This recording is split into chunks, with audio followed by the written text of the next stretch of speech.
Յուրաքանչյուր պատմություն արժանի է լսվելու եւ յուրաքանչյուր ձայն կարեւոր է։ Դուք լսում եք Մարիշի հետ հաղորդումը Բելգիահայ ռադիոյով։ Ձեզ հետ է Մարիա Հակոբյանյանը, իսկ իմ հյուրը այսօր Սամվել Սարգսյանն է։ Բարև ձեզ։ Բարև ձեզ Մարիա ջան։ Ինչպե՞ս եք։ Լավ, շնորհակալություն։ Դուք ինչպե՞ս եք։ Շատ լավ։ Իսկ թվում է չկա մարդ Բելգիան, որ ձեզ չճանաչի։ Իմ համար դուք Արայի պապան եք, տենց եմ ձեզ սկզբում ճանաչել, հետո Ես դե անհավարդ եմ։ Ու բայց կցանկանայի դուք ինքներդ ձեզ ներկայացնեք, ով է Սամվել Սարգսյանը։ Ով է Սամվել Սարգսյանը։ Սամվել Սարգսյանը սովորական հայ մարդ է, ով գտնվելով Սփյուռքում պահում է, փորձում է պահել հայապահպանությունը, մեր հայկական մշակույթը, մեր հայ ազգի արյան կանչը։ Շատ լավ է։ Դա ամբողջ կյանքի միսիա է, ինձ թվում է։ Կարծում եմ, քանի որ իմ դաստիարակությունը հիմնական հիմքը եղել է նաև գենետիկան, մարդու գենետիկան, հայ լինելու եւ հայ լինելով հբարդանալու կարողությունը։ Ես հբարդ եմ, որ հայ եմ, դաստիարակվել եմ արհեստավորի եւ մանկավարժին տանիքում։ Գիտանք հեսա դրան։ Սամվել ջան, երբ եք ծնվել, որտեղ։ Ծնվել եմ 1968 թվականին օգոստոսին Լենինական քաղաքում, դեռ այն ժամանակ Լենինական, ներկայիս Գյումրին։ Ինչ տիպի բալիկ էր Սամվելը փոքր ժամանակ։ Սամվելը փոքր ժամանակ բավականին աշխույժ,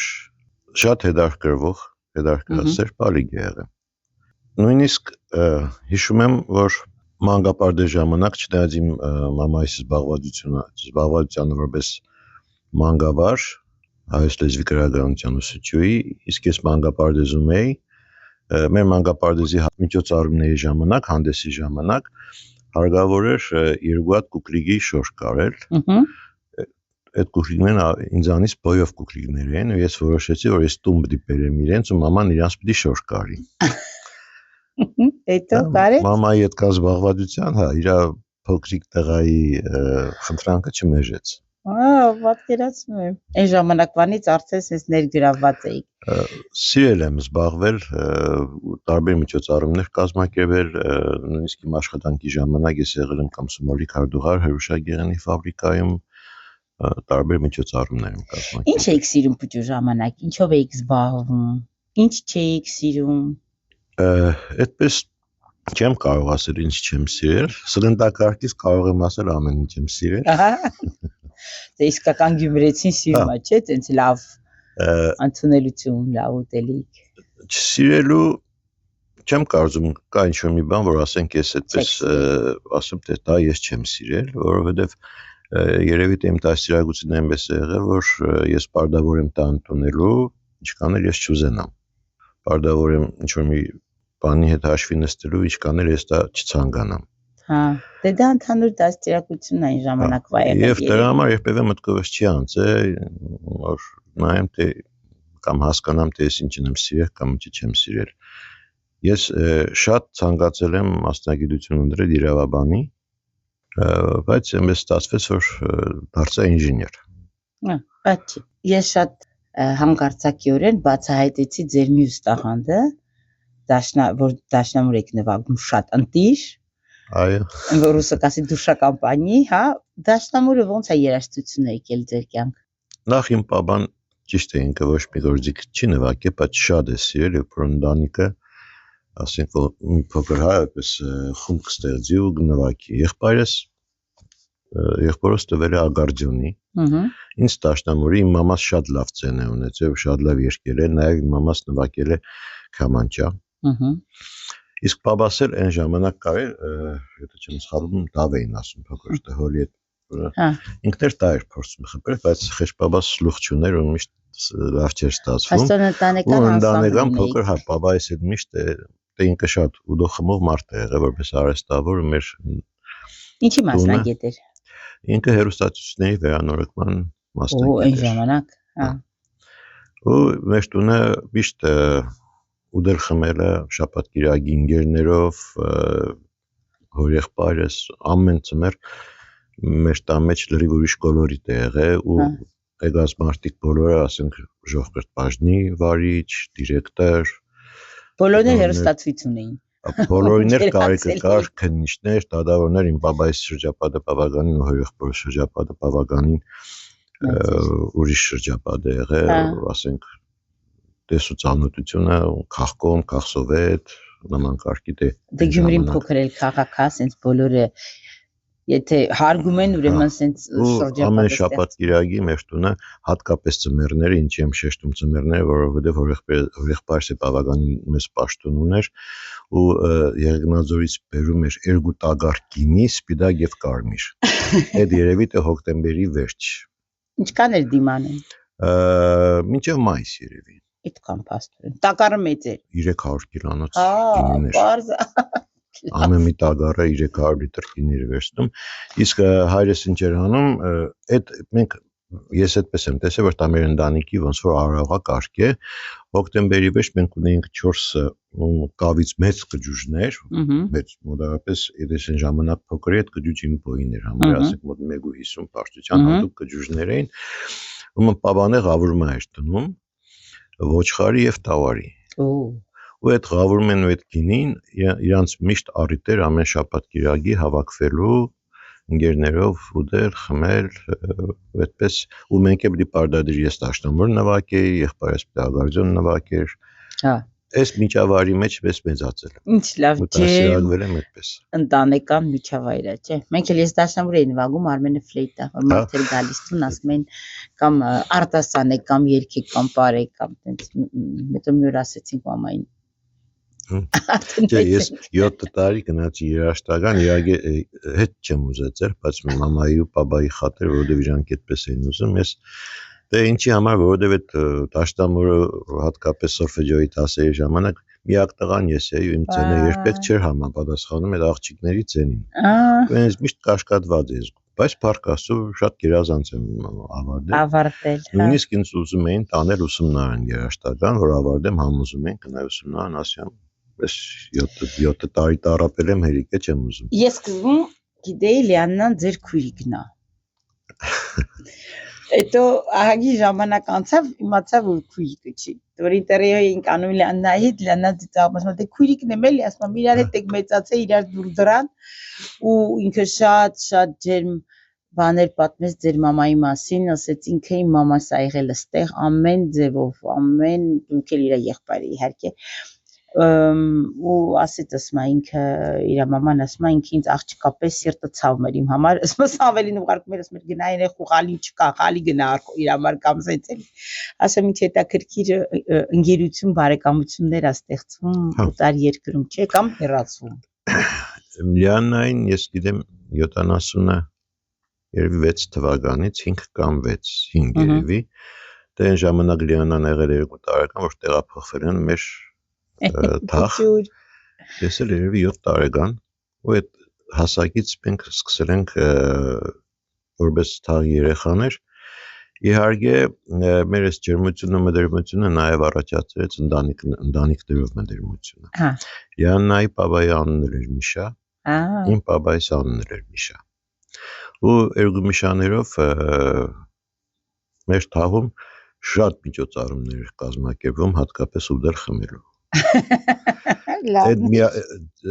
Լիաննայի պապան ատաղծագործ էր, մասնագիտությամբ էլի արհեստավոր, երկու արհեստավոր ուտել խմել անպագասի ու մեր թաղի ուրախությունն են եղել միշտ երկու Միշաները, որովհետև հատկապես ամառները պես առիթ չկա, որ մեր թաղում ինչ որ միջոցառում մեր թաղում արդեն օր կար, կարտոլի օր, ծգան օր,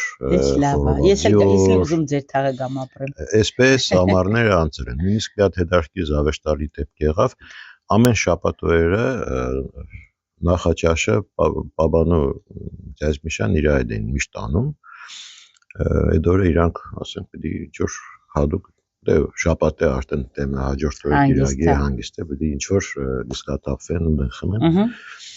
Ցերեկը ժամը 2-ին մենք 10-ից եկանք տուն մամայի հետ, մեր մեքենան կանգնեց, պապան ու ձեզ Միշան դուրս եկան մեքենայից, հետևից մի հատ մեկ ուրիշ մեքենա կանգնեց, որի մեջ 4 հոգի մարդիկ էին վերացիներ։ Պապան անմիջապես եկավ մեր տուն, մամային կարկադեց անմիջապես սեղան գցեր, խորոմաղալը վառեցինք, խորովածը վրա դրինք ու սկսվեց քեֆ։ Այդ 4 վրացիները մինչև իրիկունը Ով ժամը էին այդ երևի վրացիները։ հիմա այդ եմ ուզում ասեմ մինչև իրիկունը ժամը 10-ը մեր տունը կերանք խմեցինք դրանից հետո գնացինք Ձյաձմիշյանց տուն, Ալյանյանց տուն, այնտեղ նորից շարունակվեց դեսերտը եւ այլ, ու գիշերը 1-ին այս վրացիներին ճանապարհեցին, գնացին։ Ու հիմա դե արդեն գիշերը 1-ին լի կանայք հավաքին այդ։ Ամբողջը ու բաբան ու Ձյաձմիշյան լավ կինովծած, սեղանին իրար դեմ նստած սուրճ են խմում։ Ու մեկ է Ձյաձմիշյան գլուխը վերև է բարձրացնում, բաբային նայում ասում է. «Միշա, այդ վրացիները քեզ ի՞նչ բարեկամ էին գալիս»։ Մեկ է բաբաս պես լուրջ նայեց Միշային, ասեց ոնց Միշա, դրանք քո բարեկամները չէին։ Լավն է։ Այս Միշան է Լիանայի բաբան էսպես զարմացած ասեց չէ։ Ու բաբաս է հարցնում Միշա, բա դրանք ով էին։ Որ Հայաստան էի, մի հատ ֆիլմ աման ասեց, նայի սիրելի սահմին, չգիտեմ նայել եք թե չէ, դες մի 10 հատանոց սիրե շատ բարի կինո է, շատ բարի, բայց ինչի հիշեցի այդ ֆիլմը, այնտեղ մի պահ կա, որ անծանոթ մարդը նստում է տաքսի, սխալվում է մեքենան էլի, ու պաստորեն այդ վարորդը գյումրեցի է, ու գնում է սխալվում է, այս մարդն էլ ասում է, դե հիմա արդեն տրասի վրա ենք, ուր քեզ պետք է տանեմ ես գիշերվա կեսին, արի գնանք մեր տունը կքնենք, առավոտը քեզ հետ կբերեմ, հիմա տանում է ուտացնում է, խմացնում է, մի խոսքով հետո այնտեղ պարզվում է բարեկամական կապեր կամ բաներ կամ, բայց այդ մաման սենց նայեց, սենց այդ վայ, էս ինչ լավ բան անում այդ գյումրեցիների ընդունելությունը։ Հիմա պատմությունը ոնց է եղել, վրացիները ոնց են հայտնվել մեր տուն կամ ոնց են հայտնվել իրանց շրջապատի մեջ։ Դեռ այն ժամանակ Գյումրիում գոյություն ուներ սև շուկա։ Հա։ Այս վրացիները ամուսիններ են 4 հոգի, երկու զույգերով գալիս են Գյումրի, որպեսզի գնան այդ սև շուկա ինչ որ իրաց համար շորերը վերցնեն, առնեն։ Շուկա այդտեղը չգիտեն։ Մտնում են Լիանայի պաբայի արհեստանոց, որպեսզի իմանան շուկայի տեղը։ Լիանայի պաբայի արհեստանոցը շուկայի մոտ էր։ Ու այն պահին, որ Լիանայի պաբան բացատրում է, թե ոնց պետք է գնան այդ շուկա, այն պաբաս է մտնում Միշայի մոտ արհեստանոց, որ ասի, որ ժամերը գուսին տունը լինի, որ ինչ որ պաբան ծուգ է արել, դի խորոված ծուգ ուտեն։ Ու այդ պահին, որ մտնում եմ, տեսնում եմ, որ Ձյաձմիշյան էս վրացիներին էսպես շատ ջերմ, բան բացատրում է, էսպես, պաբան մտածում է, որ Միշայի բարեկամներն են եկել, դեռ ժամանակ ոչ հեռախոս, ոչ Google Maps, պես բան հասկացություններ չկա։ Միշայի բարեկամներն են։ Ասում է ոչ մի շուկա, ոչ մի բան, գնում ենք մեր տուն հաց ուտելու։ Ինչ լավն է։ Այս Ձյաձմիշյանը գիտեմ մենք Վրաստանում բարեկամներ ունենք, մտածում է թե պատահական մեր բարեկամներին հանդիպեց։ Ինքն էլ ցեն չի հանում, թե լավ, Միշան հրավիրում է ինչ ասեմ, իր բարեկամներին։ Ու այդպես այդ վրացիները հայտնվան մեր թաղում։ Ինչ լավ էր։ Ու մինչև գիշեր։ Վերադարձան էլի թե ինչ չեկա։ Այսպես ասեմ, չվերադարձան այլևս, բայց ամեն տարի մարտի 8 շնորհավորում էին, մերոնք էլ փոխադարձնորից մեծևի շնորհավորում էին։ Վստահ եմ իրանց համար դա շատ հետ ոնց ասում եմ տպավորիչ պատմություն է։ Հետո երկարաշարժից հետո իրանք անմիջապես նաև էլի ինչ որ մարդկանց միջոցով ինֆորմացիա են ուղարկել, որ սպասում ենք, եթե խնդիր կա անմիջապես վստահ էին մնում։ Բայց շաքարվեցի։ Որտեղից ինչ պատմություն։ Եթե խնդիր ունեք, մենք պատրաստ ենք ձեզ ընդունելու, քանի հոգի լինեք, ոնց լինեք, խնդրում եմ արեք, եթե հանգարց դուրս գաք։ Սաղալ ջան, ավարտում եք դպրոցը, որոշում ուզում եք դառնաք իրավաբան, բայց ընդունվում եք։ Ստացվեց իրավաբան, բայց ընդունվեցի Պոլիտեխնիկական ինստիտուտ։ 93 թվականին ավարտել եմ Պոլիտեխնիկական ինստիտուտը, բայց ցավոք սերդի այդ տարիներին Հայաստանի վիճակը բավականին ծանր էր, շատ վատ վիճակ էր։ Որպեսզի կարողանայի մասնագիտությամբ շարունակել, այլևս անհնար էր։ Ստիպված եմ եղել բիզնես ձեռնարկել։ Ինչ բիզնես։ Հրուշագեղենի արտադրություն եմ ձեռնարկել, ցեխ, ընկերոջս հետ։ Այդ դժվար տարիներին բավականին կարողացել ենք նաև մեր բնակչությանը Հայաստանի համար նաև օգուտ տալ հրուշագեղենի արտադրություն ստեղծելով։ Հետո այդ ամենադժվար տարիներին պատերազմի տարիներին ստիպված եղանք դադարեցնել, այլևս չշարունակել։ Նորից ձեռնարկել եմ։ Հիմա պետք է ասեն էլի Մարիշա ասեց։ Հիմա ես դες պատմեմ պատմություն։ Քերիս Գյումրի մենք ճիշտ գնացել ենք։ Ինչքան մտել ենք իրանց տուն, Իրակինը շատ ընտիր պատրաստում էր ամեն ինչ, բայց հատկապես խմորեղեն, իրանց տունը բադամպուրի կար։ Գիտեք դուք բադամպուրի։ Ոնց գիտեմ։ Ես վստահ եմ, որ հիմա շատ ուրիշ խմորեղեններ։ Ես չեմ կարա բացատրեմ այդ բադամպուրի պատմությունը իմ կյանքում, բայց ինձ շատ կարևոր դեր ունի այդ բադամպուրին, որտեղ իմ համար Գյումրին ու բադամպուրին իրար հետ կպված են։ Թող սրտի քերուսկինը չկա այլևս։ Առաջի անգամ պետքա գնամ Գյումրի իր մահից հետո ճանապարհին մաման ասում է վայ բա Տաթևիկին Հասիկին չասեցինք որ բադամպուրի սարքի ասեցի ես վստահ եմ իմ բադամպուրին կա ու մտնում ենք տուն տեսնում ենք այդ բադամպուրի սիրուն սարքած դրած է սեղանին ու դա դառնա մի հատ բան տրադիցիա ես Գյումրին ու բադամպուրին հիմա իրանք էլ հարսիկ ունեն այնօրը նայնին ասում Նարինջան ասում են մայրը որ գալիս է ստեղ անպայման պետք է բադամպուրի լինի հիմա որ գնացել էի Լիանային ինտերվյու անելու ասում ես էլ բադամպուրի ունեմ մենք իրաց տունը շատ համեղ բադամպուրի կերանք իր մամայի սարկած դե Գյումրի ուտելիքը խմորեղենը մի ուրիշ կավարիտ ուներ միշտ էլի Մեր արտադրամասը ավելի շատ ոչ թե խմորեղենի նկատի ունեմ կարամել մարմելադ պսիչ մալակո Rahat loxum նման կարգի վաֆլիներ, տարբեր տեսակի, դրանց դրանից հետո ունենք արդեն տորտերի տեսականի, պատվերով տորտերի 1999 թվականի որ նորից վերականգնեցի Հրուշագեղենի արտադրամասը, այդ ժամանակ արդեն ունեի 43 տեսակի արտադրանք։ Հիանալի, 43։ Ու մոտ 49 աշխատատեղ։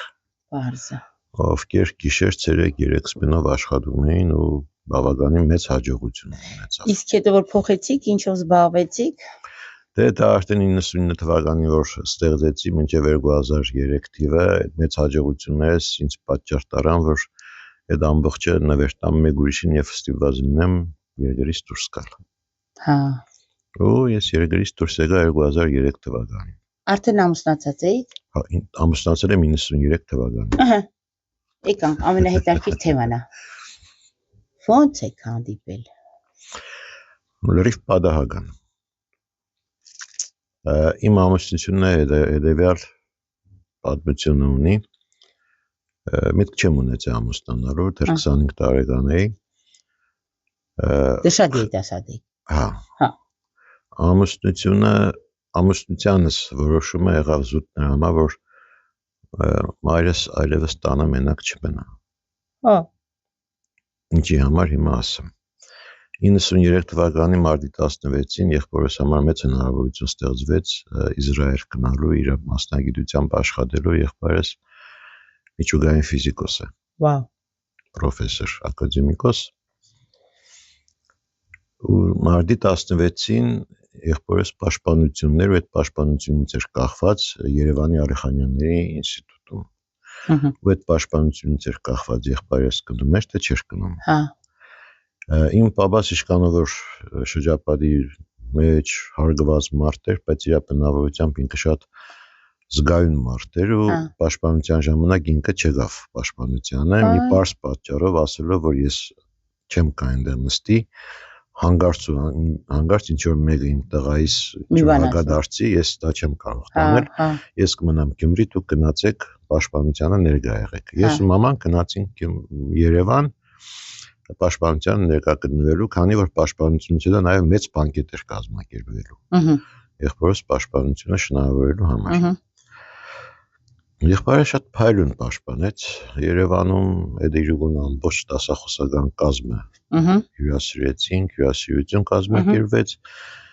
զանգեցի նաև պապայիս ասեցի որ տղադարտին պաշտպանեց եւ դա եղբորս համար մեծ ճանապարհ էր բացում իր գիտության ու աշխարհի մեջ պապաս էլ ամբողջ գիշեր ամբողջ մայլով քեֆեր արել թաղով բոլորին կանչետումը կերեխմը ու առավոտ 8:30 պահացավ Վայ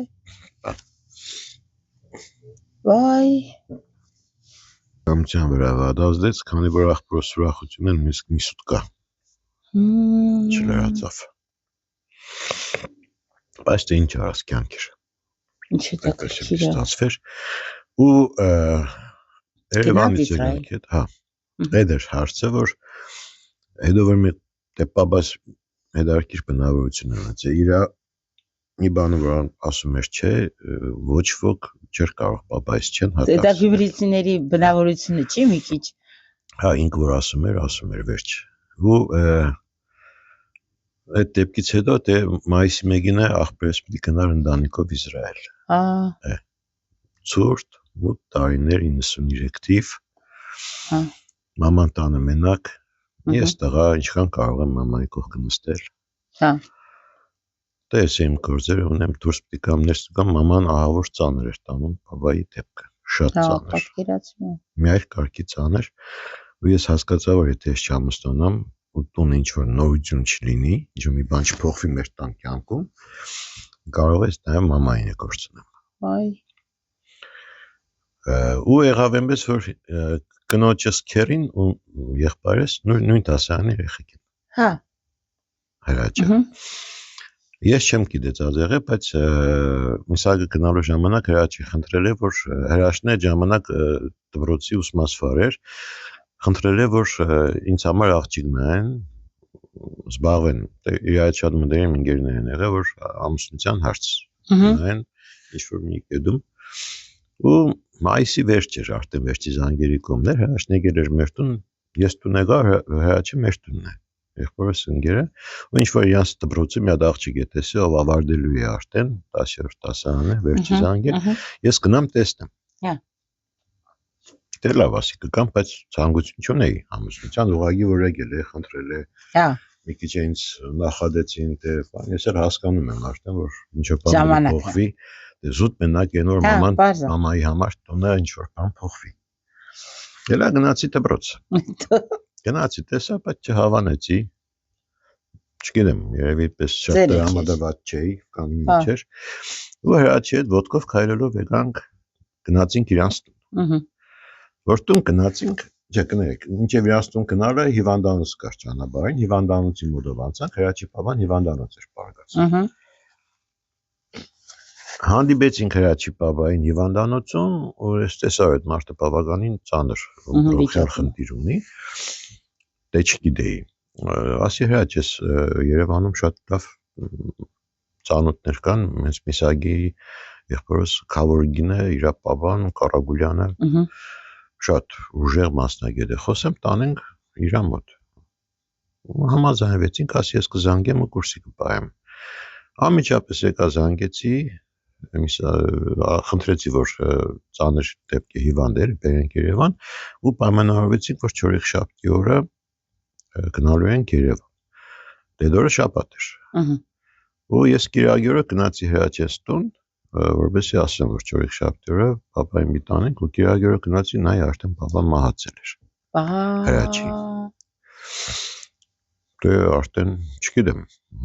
ինչի այդպես ստացվում, բայց այդպես է ստացվում, ուտեղ տեսա Վարդուն։ Վայ։ Աստիճ։ Ու ոնց որ հա, մտածեցի որ երևի լավ, տեսել ես Վարդուն, սիրահարվել ես, էլի։ Դե, ես ուրախ եմ, փոշմանչեմ, ամեն ինչ շատ լավ է։ Իսպան ներկայացնում աղջկան տեսել սիրուն։ Նո, արդեն դրանից հետո ավելի ես գործերով դուրս եկա Ռուսաստան 2 ամիս։ Հետո նորից հետ վերադարձա ու որոշեցի որ վերջ։ Էլ չեմ փնտրելու ոչինչ։ Ու այնպես եղավ որ քանի որ պապայի տարին չէր լրացել, ոչ մի հարսանիք, ոչ մի բան առանց որևէ բանի ուղղակի բերինք տուն։ Ու վերջ։ Ասում դուք մեծ հարսանիք եք իրան պարտական։ Դե հարսիշոր ոնց ասում են հագցրեցին կոնե հետ մեգարի։ Ինչ հետաքրքիր պատմություններ են, չէ՞, ու արդեն քանի տարի է։ Արդեն 33 տարի, այս տարի։ Տեսնում եք ոնց են լինում։ Ու Փառք Աստծո, իմ քայլից երբեք փոշմանչեմ, երբեք։ Ես ձեր ընտանիքի, ոնց են ասում, երկրպագուն եմ, բոլորի առանձին։ Բոլորի, ձեզ շատ սիրում եմ ձեր ընտանիքի ջերմությունը, այդ դինամիկան, այդ մեկը մյուսի համար կանգնելը, չգիտեմ, Արային դե էլ չեմ ասում, Լեանին էլ չեմ ասում, մի խոսքով, սենց են, որ ես շատ սիրում եմ տենց ընտանիքներ, որտեղ ես ինչ-որ սենց կարողանում եմ ամեն մեկի հետ առանձին ինչ-որ տենց հարաբերություն է ստեղծվում անկախ ամեն ինչից, հա։ Արայի Լիանի պատմությունն էլ իրանց երկուսին գիտեի, բայց չգիտեի որ ամուսնացած են։ Միջոցառում եմ անում, ասում եմ, չգիտես Լիանը գալու է, ասես դե կուգա էլի, ասեցի, չգիտեմ ինչ հարցը, ասում դե կասեմ կանի էլի, տենց։ Ամենքս ճուրարան։ Մեկ գնամ երկուսը Facebook-ում հետս ընկեր են նոր։ Մեկ գնամ տեսնում ես մարդիկ արդեն 5 տարի ամուսնացած են իրար հետ։ Ուզում ասեմ ինքան իրանք զուսպ են յուրաքանչյուրը էլի իրանով իր բաներով մի խոսքով շատ միշտ ուզում եմ ձեզ տեսնեմ տենց ջերմ ու երանդուն ու տենց պոզիտիվ ու այդքան բոլորին հասնող, չգիտեմ, դուք են մի ընտանիքներից եք իմ համար Բելգիայում, որը սարիպես փորձել եմ պետք կարպի դանիլիներ իմ ազգին, իմ հայրենակցին, շատ եմ օգնել նպատակը հետևյալն է ու դարության մեջ եթե մենք չօգնենք մեկս մեկիս ապահով պիտի մեզ օգներ, առաջի հերթին մենք պիտի մեկս մեկիս հանդեպ սրտացավ լինենք ու մենք պիտի օգնենք, եթե մենք չենք անում դա ու դարից սպասել անիմաստ է։ Դժվար է։ 2003-ին վերադառնում եք, գալիս եք Բելգիա, ոնց է ստեղծում ձեր կյանքը։ Երբ որ 2003 թվականին արդեն եկա Բելգիա, դրանից 2 տարի հետո կարողացա երեխաներս այդ ժամանակ Հայաստան էին, մամայիս հետ, իմ կինս էր ստեղ, հետո ես եկա 6 ամսվա տարբերությամբ, նո 2 տարի հետո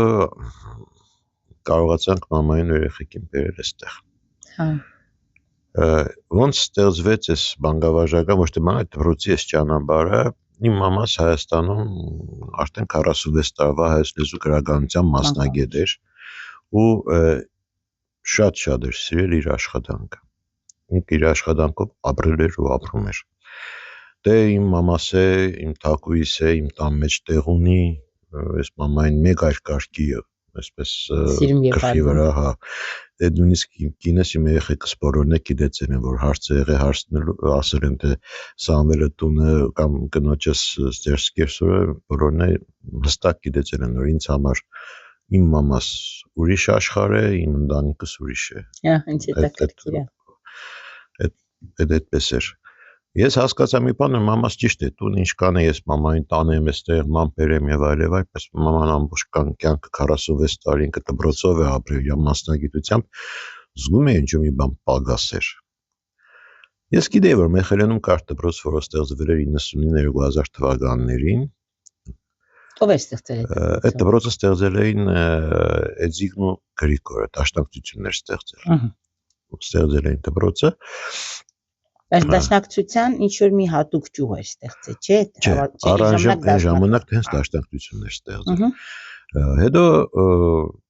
գնացի Կոկորին տեսա, խնդրեցի, որ ասեն Կոկոր, մաման իմացել էր դպրոցի համար, որ այստեղ դպրոց կա։ Հա։ Հասկացա, որ մամաս ուզում է տանից դուրս գա, որպես մանկավարժ, դե ինքը 46 տարի մանկավարժ եղել։ Մոտեցա Կոկորին, խնդրեցի, թե հնարավոր է, որ ինչ-որ մի դասարան կամ ինչ-որ մի ժամ տրամադրել մամային, հասկացանք, որ քանի որ երեխեքը շատ քիչ են, պես շատ մեծ ինքը դպրոց չի, դժվարություններ կար համաձայնեցնելու, ես Կոկորին խնդրեցի ասի, որ ոչ մի հարց չի լինի, նույնիսկ երեխեքը ու մաման առաջի անգամ սկսեց դպրոց գնալ, երբ որ Կոկորի հետ մենք համաձայնվեցինք, որ թեկուզ իմ երեխեքը կան, ավելի լավ կշարժանա։ Ու առաջի անգամ մաման 7 երեխայով գնաց դպրոց, որից երկուսը իմ երեխեքն էին, երկուսը Բաջանախիս երեխեքն էին։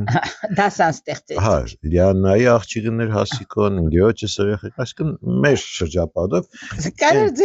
կարող էր մեր տունն են նստել պարաբեր, այսինքն դրամ, բայց այն հոգեբանությունը, որ ինքը որպես մանկավարժ դպրոց է գնում, այդ լրի ուրիշ էր, էությունը փոխում էր։ Ու այդտեղից սկիզբ տրվեց Ինգիր Մովսիսյանի Բեգումնային աշխատանքում փոփոխությունները Լևոն Շանտի դպրոցի մեջ։ Ինչ լավ է։ Ցավոք սերի մաման 2 տարի աշխատեց, հետո այդ հիվանդության պատճառով 2007 թվականի դեկտեմբերի 21-ին մահացավ։ Տեղափոխեցի Հայաստան,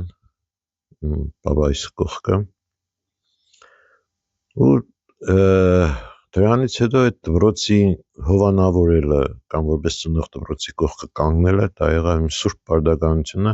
քանի որ դրանով մաման իմ մեջ սկսեց ապրել։ Հա։ Ինչ հետաքրքիր, վայ, սախալվում եմ։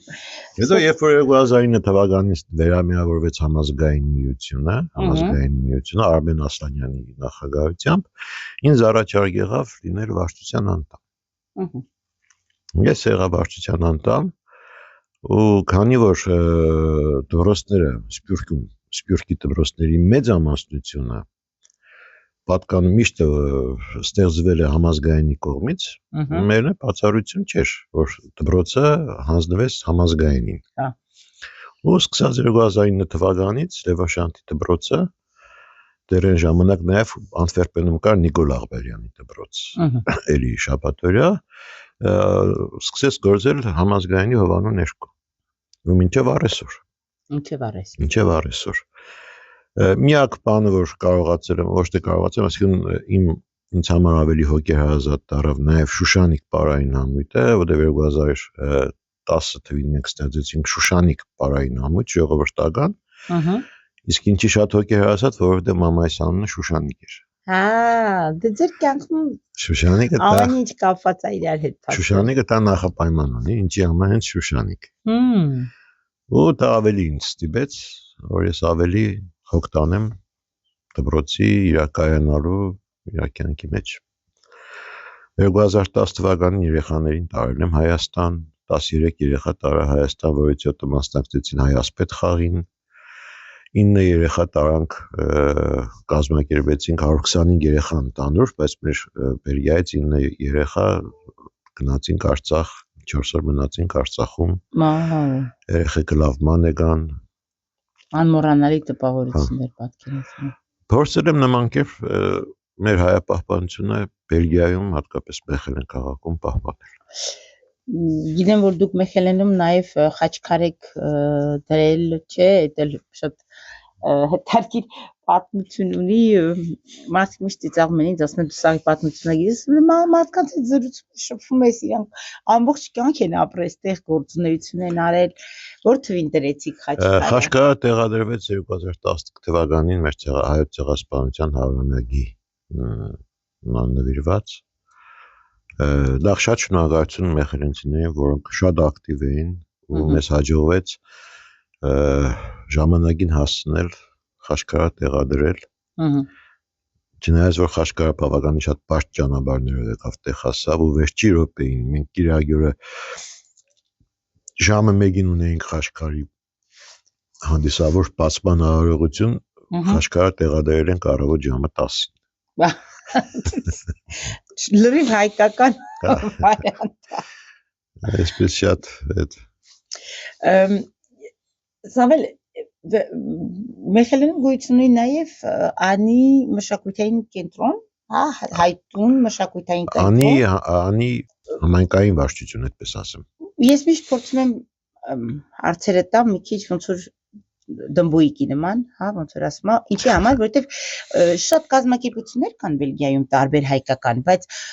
մարդիկ շատերը տեղյակ չեն, ասենք, կապերի մասին, գործունեությունների մասին, օրինակ շատ մարդ կա ինձ զանգում ասում, «Վայ, ես չգիտեի, Լանակնում դպրոց կա, ասենք, թե Զարայի դպրոցը, ես չգիտեի, ես շատ ուրախ եմ, եթե իմ հաղորդման միջոցով ինչ որ ձեր դպրոցը Եվ Անի մշակութային համայնքային վարչություն։ Համայնքային վարչությունը ինչ կապ ունեն իրար հետ, այսինքն մեկը մյուսի մասնակազմում։ Չէ, դե այսպես ասեմ, քանի որ դպրոցը դեռևս 99-2000 թվականից ստեղծվել է Դաշնակցության կողմից, այն ժամանակ համայնքային վարչություն հասկացություն դեռ Մեխելենում չի եղել։ Այո, համայնք եղել է, հայկական համայնք, բայց կոորդինացնող կազմ չի եղել։ 2009 թվականին, երբ որ համազգայինը վերամիավորվեց, դպրոցները սկսեցին գործել համազգայինի հովանու ներքո, դեռ այդ ժամանակ էլ կոորդինացնող համայնքային վարչություն չի եղել։ Վարչությունը ստեղծվել է 14 թվականին։ Ո՞նց է ստեղծվել։ Վարչության ստեղծվելու պատմությունը հետևյալն է, քանի որ 2009 թվականին դպրոցը սկսեց գործել Լևոն Շանթի Հովանու ներքո, ես իրանց պետական դպրոցներից մեկում դասարաններ վարձեցի, որովհետեւ մեր դպրոցը սկսի գործել իրանց պետական դպրոցների մեջ։ Ես չգիտեի դրա մասին, չեկի բարձվում է, որ մեր այսօրվա Եվրոպայի հայտարարի գրասենյակի նախագահ Կասպար Կարապետյանը ու դեռ այն ժամանակ հիմա էր մեր քաղաքապետ Բարսոմերսի հետ ինչ-որ բանակցություններ են սկսել, որովհետեւ Մեխելեն ու Մարտակերտ քաղաքը դարձնեին քույր քաղաքներ։ Դե բնականաբար մենք դրանից չենք կարող իմանալ, թե քանի հանդիպում են ունեցել, ինչ են ունեցել եւ ինչ են ունեցել, եւ օրերից մի օր Էդիկ Կոտանջյանը, ով Բելգիայում նաեւ հայեղափոխական դաշնակցության նախագահն էր, զանգեց ինձ ու ասեց, որ այսպեսի հարց Բարսոմերսը ուզում է համայնքի հետ հանդիպել։ Կարող ենք նման բան կազմակերպել։ Ես ճիշտն ասած, մինչ այդ հայտարարությունը տնելը ցանկացա Էդիկից ավելի մանրամասն իմանալ, թե նպատակը որն է քաղաքապետի նման առաջարկը կամ նման ցանկությունը, ինչ նպատակի հետապնդում։ Հետո պարզվեց, որ երբ որ Կասպարը եւ Բարսոմերսը այդ նախաձեռնության շրջանակներում հանդիպել են, Բարսոմերսը սկսել է հետարկվել հայերի գործունեությամբ Մեխելեն քաղաքում, իր քաղաքում ավելի խորը երևի ուսումնասիրել ու տեսել է, որ մենք որպես ազգային փոքրամասնություն գրավում ենք 3-րդ տեղը եւ ցանկություն է ունեցել Կասպարի միջոցով հանդիպել համայնքի հետ։ Այս որ եղավ, մենք առաջի հանդիպումը ես կազմակերպեցի Բարսոմերսի հետ, եկան ոչ շատ, բայց սակավաթիվ շատ կարևոր կազմակերպիչ մարդիկ, այսինքն ովքեր կարող էին կազմակերպել։ Եվ մեր հանդիպումը Բարսոմերսի հետ տևեց մոտավորապես 3 ժամ։ Եվ այդ ժամանակ Բարսոմերսի կողմից առաջարկ եղավ, որ քանի որ մեր հայերը անհատապես մտնում են քաղաքապետարան ինչ հարցերի համար, ու խոսքը գնաց նաև Խաշկարի, որտեղ եղել են դեպքեր, որ ասենք մարդիկ անհատապես մտել են, ուզեցել են ինչ-որ ձեռնարկեն եւ այլ, բայց որպես անհատի, ոչ թե որպես կազմակերպություն։ Ու քանի որ մենք նաև Մեխելենում ազգային փոքրամասնություն որպես այդպեսի 3-րդ տեղն էինք, առաջարկ եղավ ու նաև համաձայնություն, որ մենք ստեղծենք մի հատ կազմակերպություն, որը Մեխելեն քաղաքում նաև կզբաղվի, ասենք, թե մեր ասենք հայերից ձայնը կհասցնի պատկան մարմիններին, թե ինչ-որ գործունեություն, որպես ազգային փոքրամասնություն ունենանք վարչություն, ով կկոորդինացնի աշխատանքներ։ Ու այդ նպատակով էլ հաջորդ մեր ժողովը մենք նորից կազմակերպեցինք, հրավիրեցինք Մեխելենի հայությանը, որին ներկա էին 100-ից ավել Մեխելենի հայերից, ու այդ ժամանակ ստեղծվեց Անի հայերի միությունը։ Ու այդ Անի հայերի միությունը 14 թվականին էր ստեղծվել, ձևավորվեց, իրավարչությունը ունեցավ, իհարկե վարչությունը ընտրվեց այդ ժողովի ժամանակ, ու առաջի լուրջ գործունեությունը եղավ Խաշկարի տեղադրումը։ Լիքը բանից միջոց։ Ես միշտ հպարտանում եմ մարդիկ, որ սենց անձնանվեր նվիրվում են ծրագրերին, հայկական ծրագրերին ու պահում են հայկական, ասենք, տարիների վեր, ասենք, հիմա ինտերնետ կա, կապ կա եւ այլն, առաջ ավելի դժվար է եղել այդ ամենը պահելը եւ այդ դպրոցը, ինձ թվում է հիմնական գործոն է եղել, դպրոցը, բարի խումբը եւ այլն։ Եվ դպրոցն է որպես կանոն 2009 թվականից ոնց որ գործել է համազգայինի միության ներքո, մինչեւ հիմա էլ ինքը գործում է համազգայինի Հովանու ներքո։ Այսինքն դպրոցի ստատուսը փոխել է, դա իմաստ չունի, անիմաստ է, որովհետև ամբողջ աշխարհում, օրինակ հիմա մենք մեր դպրոցը աշխարհում 21 երկրների հետ համագործակցում է։ Վաու։ 21 համազգայինի դպրոցների հետ համագործակցում է։ Մենք ունենք ցանց, որտեղ ադենապետներն են շփվում, ժողովներ են կազմակերպում միջոցառումների տեսքով, մեր ուսուցչուհիներն ունեն իրենց առանձին գրուպաները, որ աշխատում են իր հետ, մենք նաև կապված ենք աշխարհի սփյուռքի ամբողջ մեծ ցանցին, որտեղ բավականին շատ դպրոցներ կան։ Այնպես որ կատարում ենք հաջախագի վերապատրաստումներ ուսուցչուհիների։ Միշտ տեղյակ ենք ու լավ կապ ենք պահում թե նախարարության հետ, Թե կրկերի հարցերն ենք լուծում Հայաստանի միջոցով, թե ենթադրենք Կանադա, Ամերիկա, Հունաստան, հիմա մենք հունիսի վերջնօրիցելի տարբեր տեսակի պարային փառատոներ են լինում, որտեղ հայտ կա մեր մասնակցությունը լինելու նաև։ Սամվել ջան, մինչև ցավոք մեր հաղորդումը անսահման չի, չնայած վստահ եմ, որ դեռ այս ինչ որ դուք պատմել եք ձեր անցած ճանապարհի 1 միլիոներորդ մասնիկն է ու վստահ եմ դեռ առիթներ կունենանք խոսել ձեր անցած ճանապարհի մասին, որպես փորձի փոխանակում նոր սերունդներին։ Մի քանի հարց եմ պատրաստել ձեզ համար։ Ինչպես կուզեք, որ ձեզ հիշեն։ Ինչպես եմ ուզում, որ ինձ հիշեն։ Ոնց որ եղել եմ, որպես Սամվել։ Որպես Սամվել։ Եթե պատասխանը գիտեմ, բայց եթե մի բան պետք է անվարձատու անեիք կյանքում, ինչ կանեիք։ Կանեի, ամենալավ ձևի։ Կանեիք։ Ինչպես եք վերաբերվում դժվարություններին։ Ցկտում եմ հաղթահարել, ոչ թե շրջանցել։ Բարձր։ Որն է եղել ձեր կյանքի ամենադժվար պահը։ Ամենադժվար պահը երկու անգամ եմ ունեցել իմ կյանքիս ամենադժվար պահը։ Մեկը 93 թվականի մարտի 17-ը եւ երկրորդը 2007 թվականի դեկտեմբերի 21-ը։ Որն է եղել ձեր ամենաերջանիկ պահը։ Իմ ամենաերջանիկ պահը, երբ որ իմ տղաս պաշտպանեց իր PhD-ն։ Այդ մեր երջանիկ պահներ էր։ Դե ես որպես ծնող Հա, ես այդ զալում նստած Արայի տեղը վատանում էի, ի՞նչ արեցին այդ խեղճ տղային, ինչքան հարցաքննեցին ու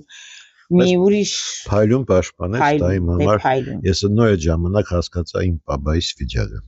Հա, բայց դուք գնացել եք։ Դե հա, ես Երևանում էի,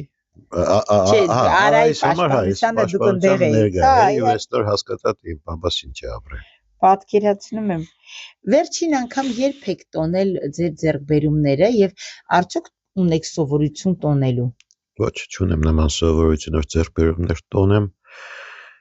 Եվ եթե կյանքում ինչ-որ հաջողությունների եմ հասնում կամ ինչ-որ ձեռքբերումներ ունեմ, փորձում եմ լուր ուղղակի համարել, որ եւս մի քայլ իմ կյանքից գնաց։ Եկեք փոխենք դա, պետքա տոնվի դա։ Չունեմ նման բնավորություն տոնելու։ Ես աշխատել եմ ավելի շատ ստվերի տակ մնալ, երբեք չեմ փորձել իմ անձը առաջ բերել։ Դրա համար ոչ մի տոն հասկացություն չի եղել։ Ինչի համար եք երախտապարտ ձեր կյանքում։ Ինչի համար եմ երախտապարտ։ Նախ երախտաշատ շնորհակալություն իմ Աստծուց, ինձ տվեց լավ ընտանիք։ Ինձ բախտ վիճակվեց դաստիարակվել մանկավարժի ու արհեստավորի ընտանիքում։ Դա արդեն իմ ամբողջ կյանքի երախտապարտությունը գրինի Աստծուն, որ ես հաջողված մարդ եմ, ունեմ հաջող ընտանիք։ Ես վստահ եմ, որ ձեր պապան էլ, ձեր մաման էլ նմանատիպ հպարտությամբ են նայում վերևից ձեր ընտանիքին ու ձեր արած աշխատանքին։ Ես վստահ եմ, որ տենց մարդիկ չեն կարա մի կյանքով սահմանափակվել, իրանք միշտ մեր մեջքին կանգնած են։ Որ ինչի վրա է բևեռված ձեր ուշադրությունը տվյալ պահին։ Տվյալ պահին, որ երեխեքս լինեն անփորձանք, միակ բանը, որ իմ կյանքում որպես ես կարողանամ հանգիստ ապրել։ Կա ինչ-որ բան, որի համար զղջում եք ձեր կյանքում։ Եթե կյանքը ինձ սա է մատուցել, ոչ մի բանի համար չեմ զղջում։ Եթե կախարդական փայտիկ ունենայիք, կա ինչ-որ բան, որ կփոխեիք ձեր կյանքում։ Անպայման կփոխեի։ Ես կուզենայի, որ նորից երեխայի կոչում ինձ վերադառնար։ Հա։ Հա։ Երբ որ դու ծնող ունես ու կոչվում ես երեխա, այդ արդեն քո կյանքը երկարացնում է։ Ճիշտ է։ Ճիշտ է, մաման միշտ ասում է,